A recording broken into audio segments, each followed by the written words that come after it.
2025년 수능 특강에 나왔는데 저는 2024 수능 특강 고전시가 요청이 특히 많아서 2024 고전시가를 찍고 그 다음에 2025 고전시가도 쭉 찍겠습니다. 일단 가나다 유형의 평시조는 수능에 잘 나오는 타입은 아니지만 근데 또 혹시 문학이 어려워졌기 때문에 어떤 일이 일어날지 모르기 때문에 한번 찍어볼게요.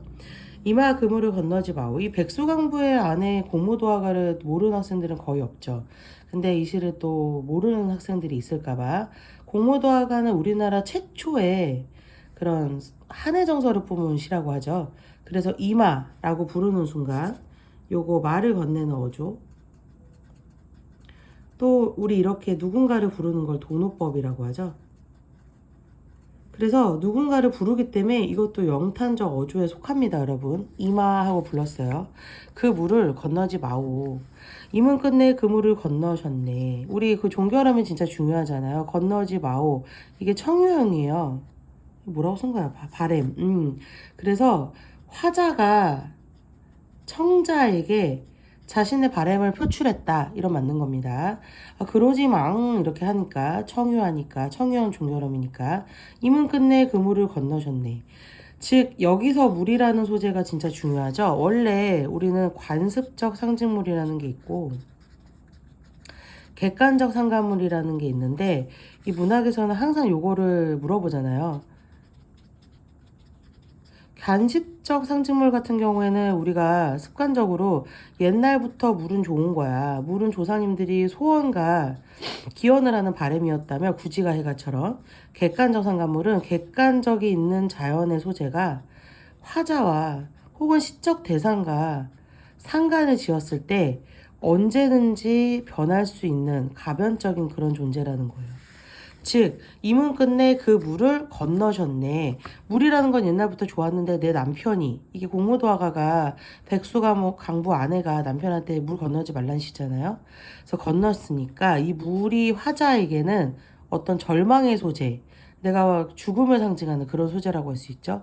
물에 빠져 돌아가시니 가시님을 어이할고 서리법은 반대로 해석해야 되잖아요. 어이할 수 없구나. 영탄적 어조가 되게 강조되는 그런 시입니다. 이 시는 오른쪽에 보시면 한자가 같이 나와요. 근데 우리가 항상 그 모의고사나 수능 볼 때 유념하셔야 될 게 한자가 정말 한자 먼저 쓰여진 건지 아니면 차자 표기로 쓴 건지 그것도 유념해서 보셔야 돼요. 이 시는 한자를 쓰고 나중에 국문으로 번역한 그런 한역시가입니다. 자, 방금 뭐라고요? 한자로 쓰고 나서 국문으로 번역한 걸 한역시라고요. 그 다음에 여기 나와 있는 지금 두 번째 나시는 차자표기거든요, 사실. 우리 차자표기를 다른 말로 향찰이라고 하죠. 그래서 수능에 이런 게 나올까 생각하겠지만 우리가 깊은 부분까지 본다 치면 이건 한자, 요건 향찰. 그 다음에 이 여수장 우중문씨에게 보내는 을지문더의 장수의 시도 한시예요. 그래서 한시는 꼭 요게 나올 수 있다는 거. 네 줄로 쓰면 절구, 8줄로 쓰면 율시. 절구, 율시, 배율이라고 10줄 이상으로 쓰면 이렇게 배율, 그 다음에 고시 10줄 이상, 사복고시보다 이런 느낌으로 외우시면 돼요. 절구, 율시, 배율도 꼭 기억해 놓으세요. 얘는 지금 절구, 율시가 아니죠. 얘는 지금 향갑니다. 다 아시죠? 향찰은 신라시대에 한자를 우리말 어순에 맞게 만든 거예요. 자, 두 번째 시는 자줏빛 바위가에 색채가 나와 있네요. 사실 물도 색채가 있긴 해요. 근데 얘는 구체적인 색채가 나왔고요. 가나다의 공통점과 차이점을 알아내는 게 우리가 수능 문제 그 가장 많이 나오지 않습니까? 자줏빛 바위가에 잡고 있는 암소를 놓게 하셨대. 이 암소가 굉장히 중요한 기능이거든요. 얘는 이제 배경설화가 있죠. 물론 얘도 배경설화가 있지만 백수강부도 이제 여기 보시면 망부석 설화랑 한해정서를 물의 상징성을 바꿔버린 객관적 상관물을 만든 최초의 황조가랑 더불어서 우리나라의 객관적 상관물을 만들어낸 그런 시예요. 원래 세라는 애도 좋았는데 황조가도 아시죠? 즉 고대 가요가 서정시로 변하는데 큰 역할을 한 그런 시입니다. 망부석 설화는 이 여자가 이제 물에 빠진 님을 기다리다가 정읍사처럼 돌이 되어 굳었다라는 설도 있고요. 이 남편이 죽어서 같이 죽었다. 이런 설도 있습니다. 그 다음에 우리가 인종의 자세라는 게 정말 되게 중요하잖아요. 예를 들면 기다리는 정읍사. 그 다음에 가시리 가실 거예요. 가는데 가지 말라고 기다리는. 그 다음에 서경달궁 여자도 좀 드세긴 하지만 기다리긴 해요. 대동강 넘어서 갈 거야. 그 다음에 우리가 청산별곡이라는 시도 있고. 그 다음에 김소월의 진달래꽃. 갈 거면 나를 진달래꽃처럼 밟고 가. 그래서 인종, 참을인이죠. 참을인의 자세의 시에 계보로 있는 그런 시예요. 자, 그와 반면에 이 허나가는 견우 노인이 이제 구지가 해가에 나왔던 수로 부인이 굉장히 예뻤나 봐요. 그래서 여기에 이제 백영서라는 수로 부인이란 여자가 자기 남편한테 이제 잠깐 점심 먹고 쉬는데 산에 절벽에 예쁜 보라색 꽃이 피니까 그것 좀 꺾어줘라는 것부터 시작하거든요. 거기서부터가 베이스예요.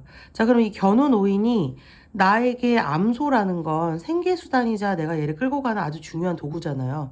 그런데 수로부이나 내가 너를 위해 암소도 놓을 정도로 너를 사랑해.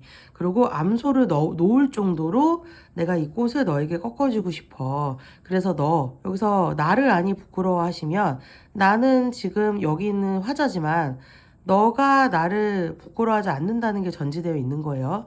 내가 너가 원하는 꽃을 꺾어서 바칠게. 자, 이 시의 가장 큰 핵심은 향가인데 자신을 낮추고 상대방의 가치를 올려주기 위해서 암소라는 것도 내가 놓을 수 있다. 이런 게 킬포입니다. 그래서 애정과 헌신의 그런 상징이에요. 사실은 근데 생각해보면 얘가 유부녀인데 남의 유부녀한테 왜 이런지 잘 모르겠습니다. 에바스바 꽁치 참치라는 그런 느낌이에요. 제 밑에 위에 다 써놨네요. 자, 그 다음에 다시의 핵심은 우리가 채치원 아저씨가 쓰신 토항소 견문이라는 작품이 있어요. 황소가 소금장수인데 황소를 토벌하기 위해서 격언의 이제 문체를 쓰는 그런 산문체 글이 있는데 얘가 산문이라면 이 을지문덕에 여수장 우중민 씨에게 보내는 시는 운문 성격으로 얘가 지금 여기에 4줄밖에 안 나와 있잖아요, 여러분. 근데 이게 절구가 아니에요. 이 시가 5원 고시 작품이거든요. 그러니까 수능에서 지금 만약에 이게 고시로 나오면 애들이 틀려요. 왜냐하면은 애들은 EBS 공부만 하니까 이게 4줄이겠거니 이렇게 생각한단 말이에요. 근데 4줄이 아닙니다. 요 굉장히 긴 시입니다. 그래서 운문적을 갖춘 성격이지만 산문적인 느낌의 고시. 이러면 이게 답입니다. 그래서 그 4줄이 아니라는 걸 꼭 알아주셨으면 좋겠어요. 을지문덕 장군이 이 우중문이라는 애가 또 이제 쿠데타 같은 걸 일으키려고 하니까 니 그러지 마라. 요런 시입니다. 신기한 계책은 청문을 꿰뚫고. 얘도 지금 킬포가 뭐냐면 내가 신기한 계책을 한 게 아니에요. 청자에게 들으라고 한 말이거든요. 너가 가나다의 공통점이 뭐예요? 이마 청자, 그 다음에 너가 청자, 너가 청자. 청자에게 뭔가 조언이나 격언을 하는 게 킬포입니다. 신기한 계책은 천문을 꿰뚫고 상대방의 능력을 일단 칭찬하고 시작해요. 근데 사실 이게 전쟁 중인데 칭찬하는 게 아니죠? 반어법이 킬포입니다. 묘화. 너는 계산도 오지고 지린다. 저희 2줄을 칭찬하고 때렸는데 대구법으로 사실은 반어법입니다. 그 다음에 싸움에 이겨서 네가 공이 참 높아. 네 열심히 하고 있어. 이게 지금 채치원의 토항소 경무에도 이런 문장이 나오거든요. 그런데 너 지금 이거 족하다고 생각하고 그만두길 바라겠소. 청유하고 있죠. 수능의 꿀팁이라면 가나다의 공통점을 꼭 이 문제 유형만 익히시지 마시고 여기서도 뽑아낼 줄 알아야 돼요. 일단 색채는 얘밖에 없는 것 같아요. 근데 청유는 가와 나가 있네요. 그 다음에 만약에 이렇게 한다면 너가 이렇게 한다면 뭐 이런 말투가 지금 여기에도 나오죠. 얘만 지금 나오는 성격이 많네요. 얘는 색깔도 있고 뭐 이렇게 한다면 이런 게 있는데 지금 요게 공통점이 있고 얘가 왕따 느낌이다. 가다로도 시험 문제가 나올 수 있는 겁니다. 자, 그래서 가시는 우리가 황조가 함께 우리나라의 최초의 서정시, 집단 무가에서 개인의 객관적 상관문으로 넘어가는 과도기 문학이고요. 나시는 이게 한시가 아닙니다. 향가라는 점이고요. 다시는 한시인데 4줄만 있어서 절구가 아니라 굉장히 직설적으로 너 그렇게 하지 마, 전쟁하지 마 라는 그런 억양들이 아래에도 시가 있다는 거. 자, 그럼 가다에 대한 설명으로 적절한 걸 고르래요. 가다는 자신의 뜻을 전달하는 바를 청자에게 목표로 하고 있죠. 일단 이거 맞고요. 가다는 자신의 말에 따르지 않는 청자에 대한 화자의 안타까움. 안타까움은 가시 있죠. 나시는 안타까움이라고 하기엔 좀 애매하죠. 자, 그 다음에 3번. 가나에 대한 자신의 약속한 것에 대해서 책임을 지지 않으려는 심리? 책임을 지지 않으려는 심리는 없죠. 그 다음에 나와 다에는 주변 사람들의 반응에 대해 자기중심적 이런 거 고르면 그거는 에바세바 공치참치입니다. 가와 다에는 대상에 지닌 장점이나 이룬 성취에 대해서 화자의 부러움? 아니죠. 이거 진짜 부러운 거 아니죠. 요거 반어적이다고 말하면 맞겠죠. 자, 근데 또 얘가 가가 또 반어법이 없어요. 자, 그래서 문제를 풀 때는 공통점과 차이점을 잘 보면서 푸는 게 중요하다.